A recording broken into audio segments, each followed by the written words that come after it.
Hello again, guys. We're back again with the Style 8, and we got some comments on the last video that actually elaborated what was going on. Thanks to Watchworks and OK Bridges for the feedback.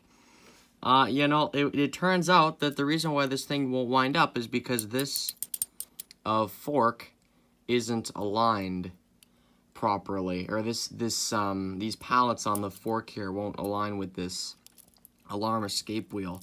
And this is literally keeping the clock wound. I can't believe they designed it like this. And you know, I thought of that, but I thought, no, that can't be it. Turns out that's it. Anyways, let's just fix it and be done with it. Looking at a riveted together movement inside a case, we can see that these, we can see that this is all farther in there. I mean, even when you pull it out, they're still making contact with this wheel. And when they're in, you can see that or when you push this in, you can see that it's sticking through that one hole in the plate on that side. Yeah, it's not far enough in, so we're just gonna push it in more. See, as you see, it's not supposed to be releasing like that. Oh, just take it like that, push it forward. Come on. Are we moving at all? Have we moved? Not really, no. It appears we have not.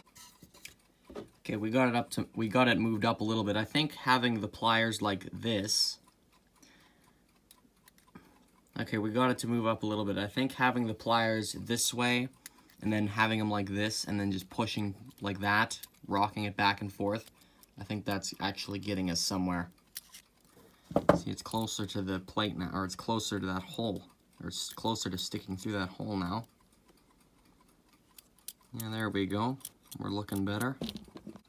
Okay, I think finally we've gotten it.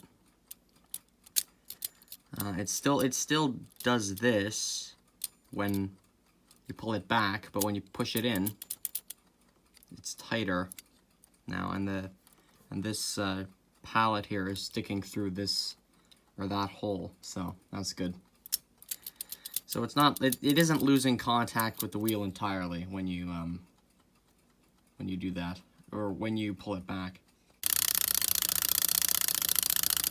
Yeah, I think we're doing better now. I think we're doing better. I love how this is designed where it'll let the alarm escape wheel move freely when it's pulled back, but then when you move it in, it's almost like it locks it in the way this is designed, because it's like this pallet here seems to get in contact with this closer than this one. As you can see, this one isn't even touching, but when you pull it back, it lets it go. So I don't know, it locks it when it's like that. I just find that interesting, the way they've done this. I still don't love that there's no click for the spring, because they decided to press it together. And speaking of which, there might be a little bit of tension left on the spring, so that's great. Which means that it might be a little bit of a pain in the neck to put the balance on.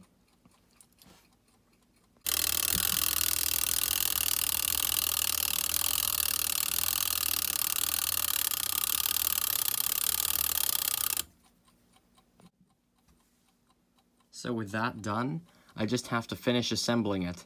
And I'm going to do that off camera because you already saw me assemble this thing in the other parts. So, alright guys, well, I'll meet you there, I guess. See how the grand finale turns out.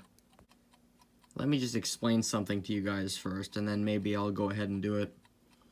So, because when you put it to the full stop position, this alarm hammer is, well, A, it's stopped by the pallet design here, and B, there's a spring in front of it.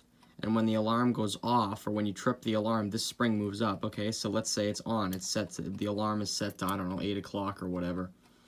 Okay, you pull your arm out, or you pull the arbor out, which I've just done, and it'll be like this till 8 o'clock when this spring gets pulled forward, and this thing is allowed to move.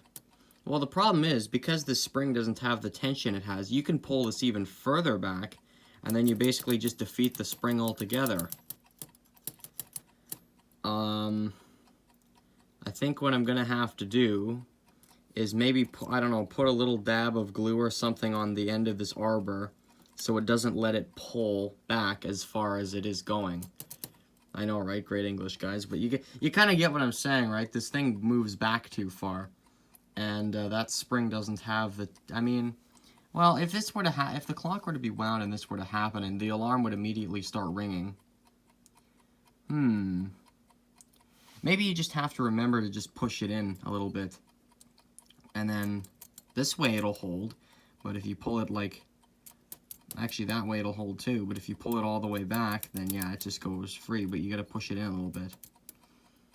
And you can feel when these grooves are there and when they're not there. See, there's a groove there, it's holding it in, and then it's pushing past the groove, so you can feel, I don't know, this I don't know what precisely caused this. Oh, well, actually, no, I do. Removing this spring, that's what caused it. Don't remove this spring, guys, you're just screwing things up. You know what? I'm not gonna put any glue anywhere or anything. I'm just gonna leave it like this because you can still use it. So we're just gonna go with that. Okay, so we're back together, and because the movement wanted to run, even when the hairspring wasn't pinned, I put a screwdriver in between the fork and the balance wheel. So just to temporarily jam it. And we'll pin the hair, well, glue the hair. We're not really pinning it, we're gluing it. And then we'll see how we do.